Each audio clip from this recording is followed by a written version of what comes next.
Olá, o Entrevistas dessa semana tem como convidado o arcebispo emérito da Arquidiocese de Curitiba, Dom Pedro Antônio Marchetti Fedalto. Seja bem-vindo, Dom Pedro. Agradeço muito esta oportunidade que você me oferece, Caio Alberto Martins, para sua entrevista semanal.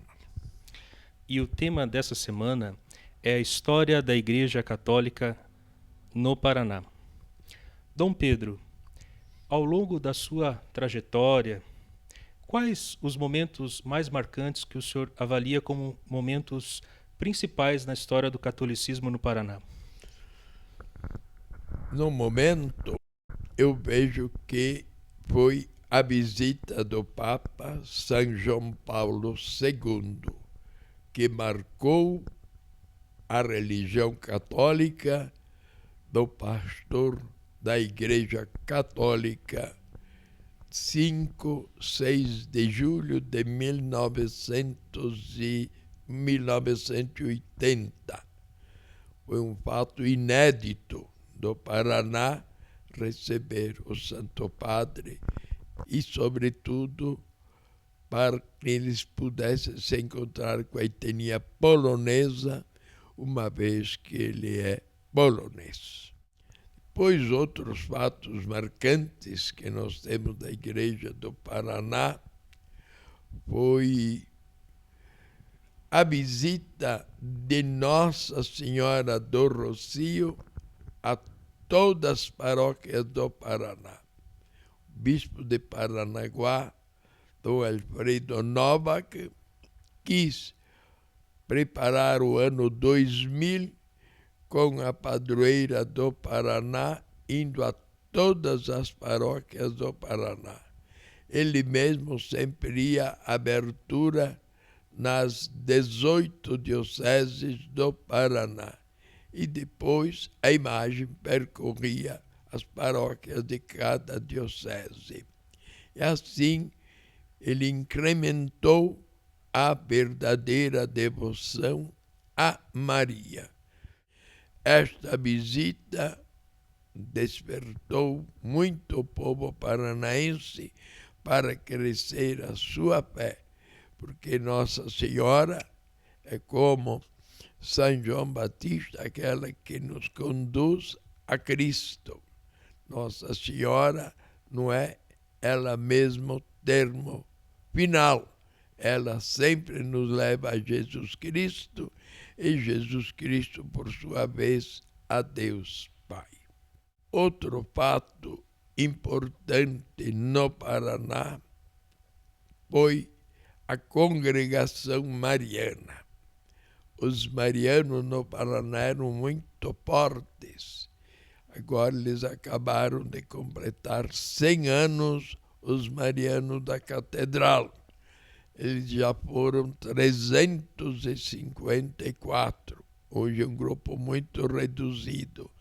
Mas a congregação mariana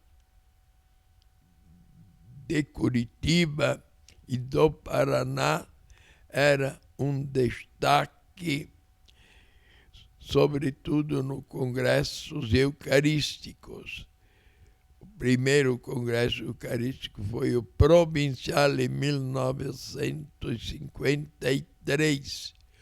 Foi Dom Manuel da Silveira Delbo que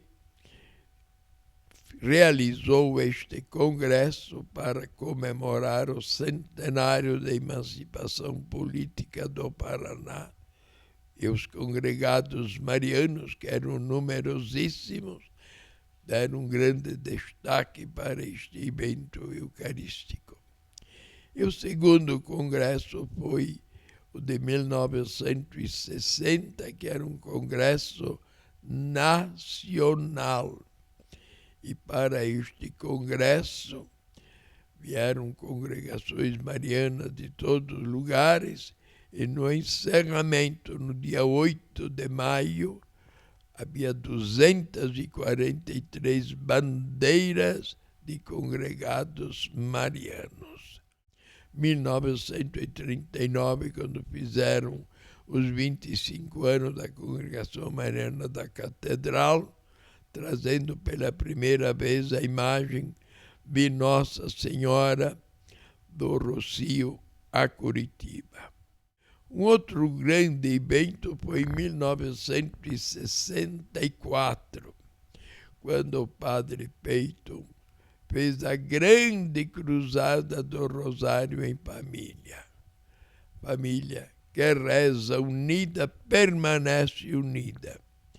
E para o evento final, depois de 6 meses de preparação, com uns filmes belíssimos, belíssimos, sempre em praça pública, foi em dezembro, com 320 mil fiéis participando, superando em número o do Congresso Eucarístico, que tinha sido 4 anos antes.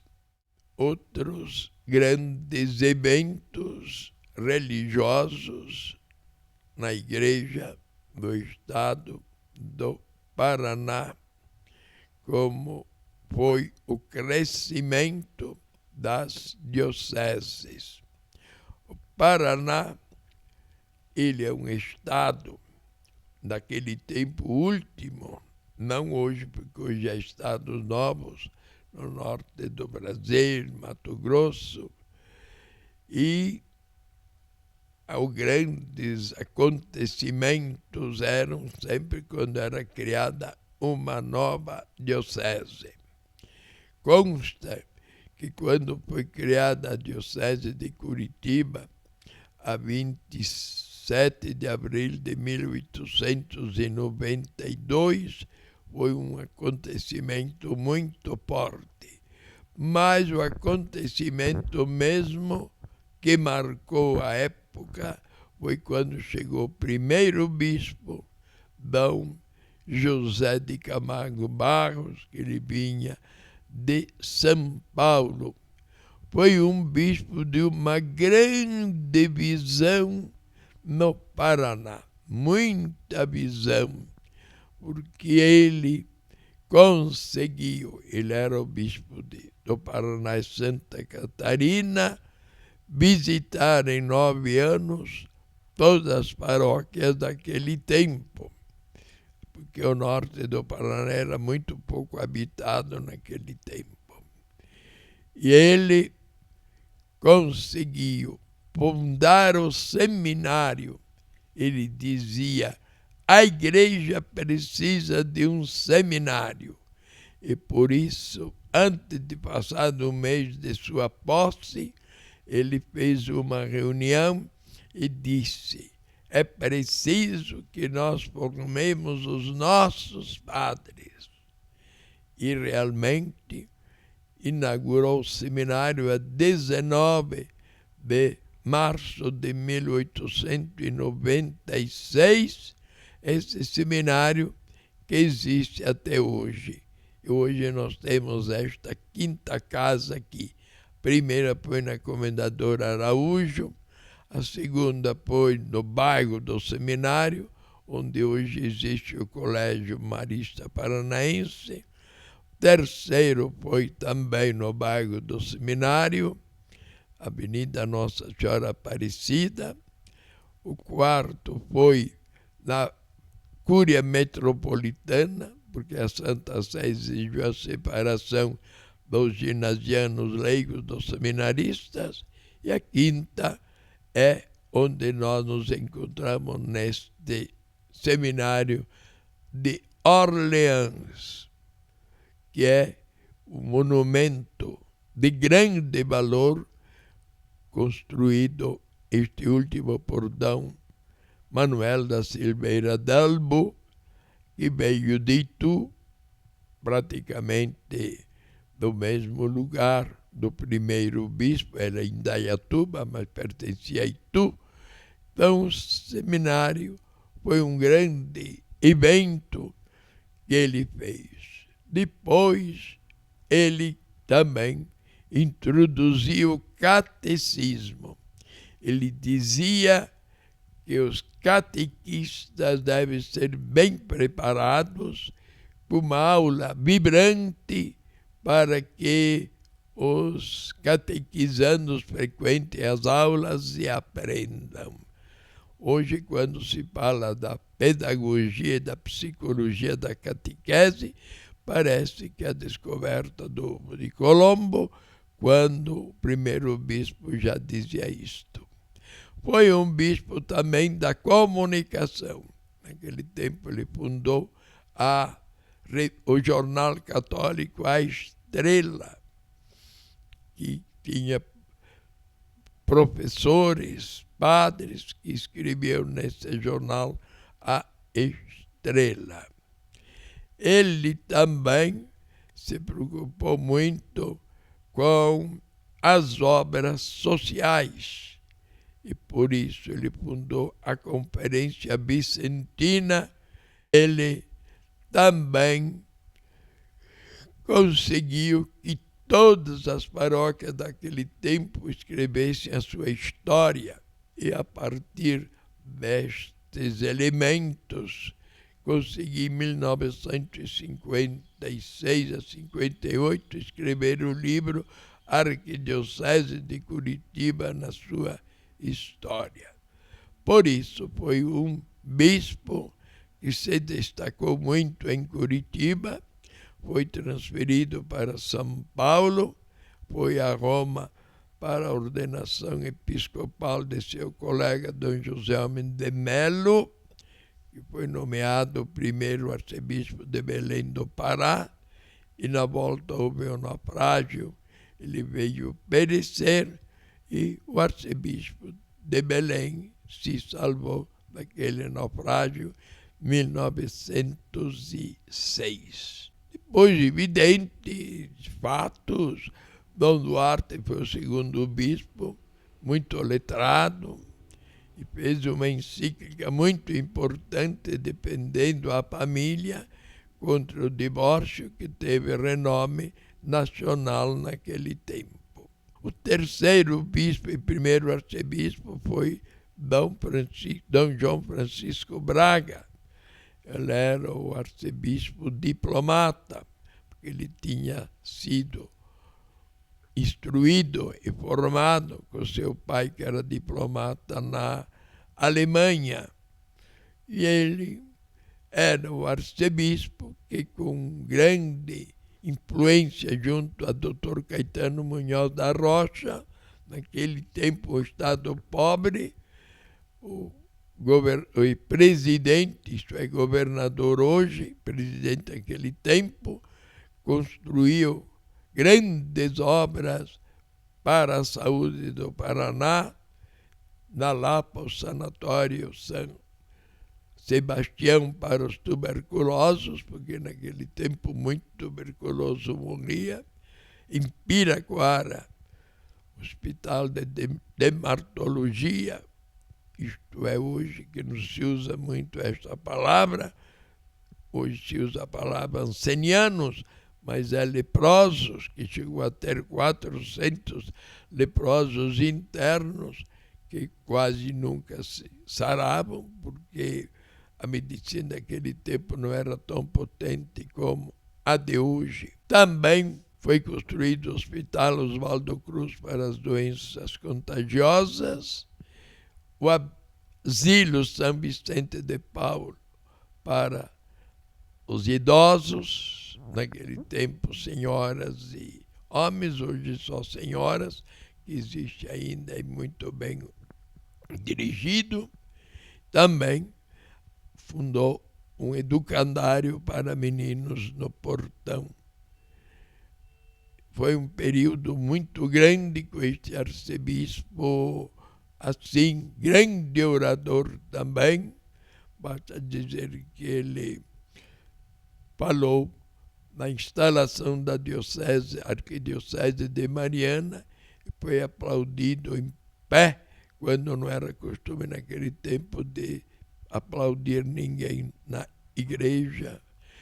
No Congresso Eucarístico do Rio de Janeiro, 1922, foi o grande orador, e aqui em Curitiba, no 7º centenário da morte de São Francisco de Assis. Outro arcebispo que se destacou em Curitiba foi Dom Ático Eusébio da Rocha, também amigo da juventude, e ele era o arcebispo das visitas pastorais do interior. Ficava muito tempo no interior e, sobretudo naquele tempo, com estradas muito difíceis, sem luz, sem água. Ele ficava, às vezes, um mês inteiro numa paróquia. Mais um arcebispo que deu grande destaque ao Paraná foi Dom Manuel da Silveira Delbo. Ele veio no momento que o Paraná explodia na sua população, também na sua indústria, no seu comércio, e por isso ele voltou-se para todo o Paraná.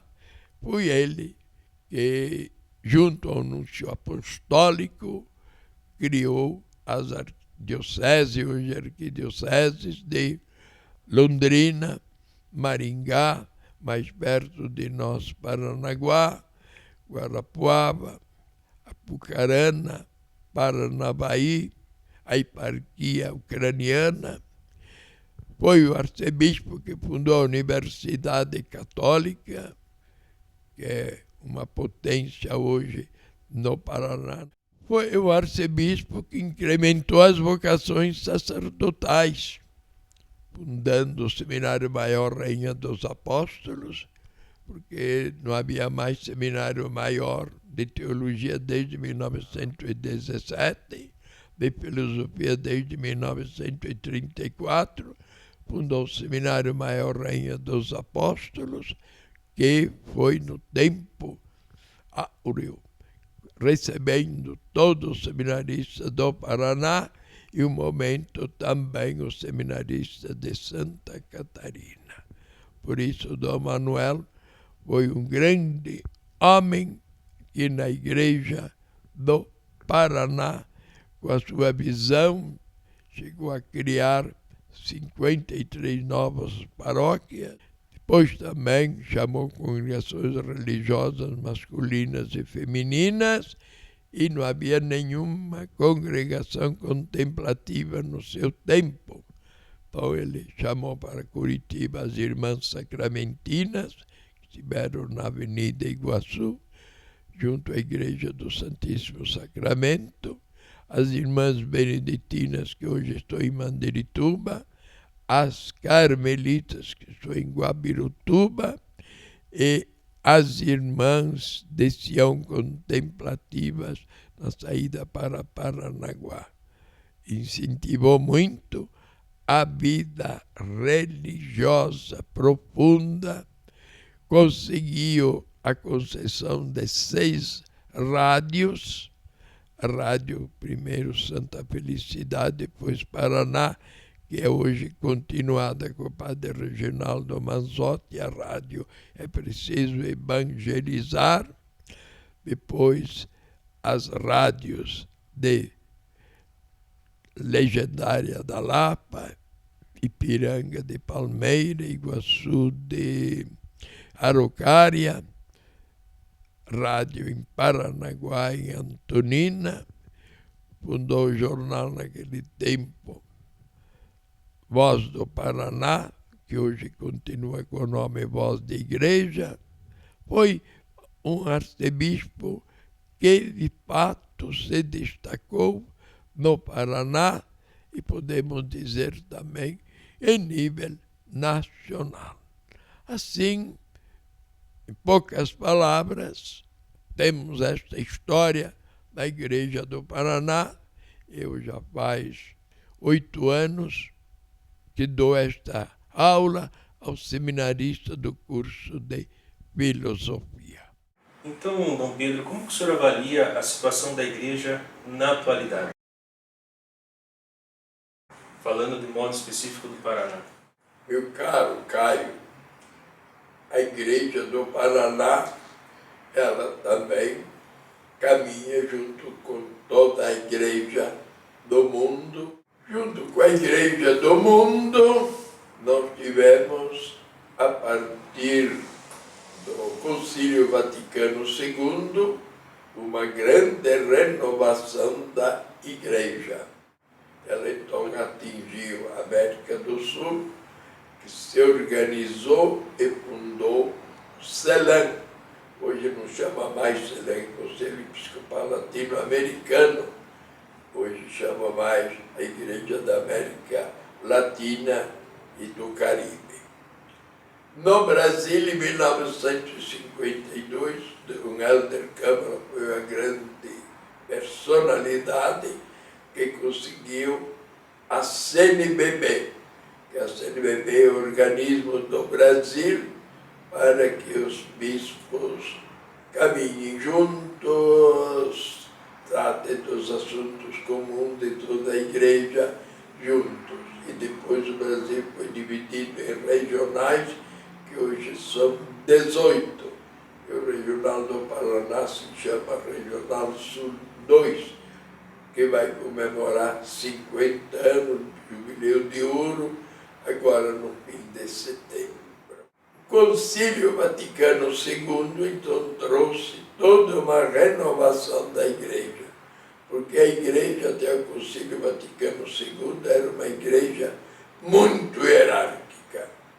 O Papa determinava as suas coisas através dos documentos, sobretudo o mais importante, a encíclica, sobretudo a partir de Leão XIII, com a renovaram sobre a vida social, que deu uma grande renovação.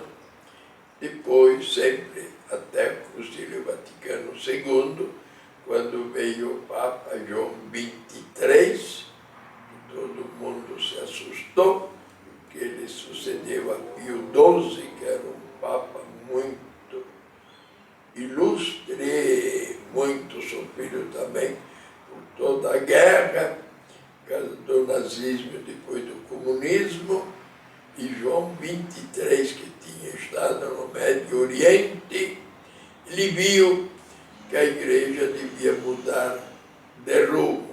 Não no essencial, o essencial é igual. A palavra de Deus, a Bíblia, continua a mesma palavra, o mesmo Jesus Cristo, Deus e homem. Mas o modo, por isso o Papa João Paulo II até falava de uma nova evangelização, não um novo evangelho. Da renovação da igreja entraram os leigos, porque os leigos, pelo batismo e crisma, também são apóstolos de Jesus Cristo. Depois, no Brasil, então as conferências. Veio ao Brasil, então tem a CNBB, que se reúne anualmente e sempre tem um tema de estudo, muitos temas. E agora os bispos disseram que todos têm que caminhar juntos. Por isso, Curitiba também fez um sínodo no meu tempo. O sínodo levou 7 anos. Nós tínhamos preparado para que fosse 5 anos para o centenário da Diocese de Curitiba, 1992. Ele começou em 1987 e foi até 1994. Deste sínodo, houve 2 milhões de perguntas e foram respondidas 1 milhão. Do nosso sínodo ficou o hino que se canta no Brasil inteiro. Nem sabem muito que ele é de Curitiba. É tempo de ser igreja, caminhar juntos, participar. Por isso, a nossa igreja, agora com os bispos do Brasil que aprovaram o documento Paróquia, Comunidade de Comunidades, já é um elemento fundamental para se chegar a este momento. Nós vemos que realmente a igreja ela tem uma organização muito dinâmica hoje. Mas nós não podemos ser ingênuos, dizer que tudo está bem, porque os meios de comunicação social, como o Papa disse, a internet é uma bênção, que nós encontramos tudo que quisermos na internet. E verificamos que na internet hoje existem as piores cenas pornográficas dentro de casa. Infelizmente, desviam os nossos adolescentes, jovens, até adultos, da verdadeira fé e da verdadeira moral cristã, que deve existir na consciência de cada um, que cada um sabe pela própria consciência, deve fazer o bem e evitar o mal. Então a igreja, hoje, quando você me pergunta como vai ser o presente e o futuro, a igreja ela tem que estar bem presente em tudo isto. Então, muito obrigado pela sua entrevista. Agradeço muito, Caio, de poder falar, porque não sou nem mudo, então alguma coisa eu sei, evidente, e também dizer que em setembro as minhas aulas de História da Igreja do Paraná serão publicadas num livro em setembro. Então hoje esteve comigo o padre Mário Smack, que ele está incumbido de ler todo o livro que está pronto, e em setembro, por ocasião do jubileu de ouro do regional, será publicado, mas será um livro não completo. Ele é mais da história da diocese, dos bispos, do que de toda a vida católica, do clero e dos leigos. Será mais das dioceses, mas pelas dioceses se terá uma visão de como anda a igreja no estado do Paraná. Muito obrigado pela entrevista, obrigado mesmo de coração.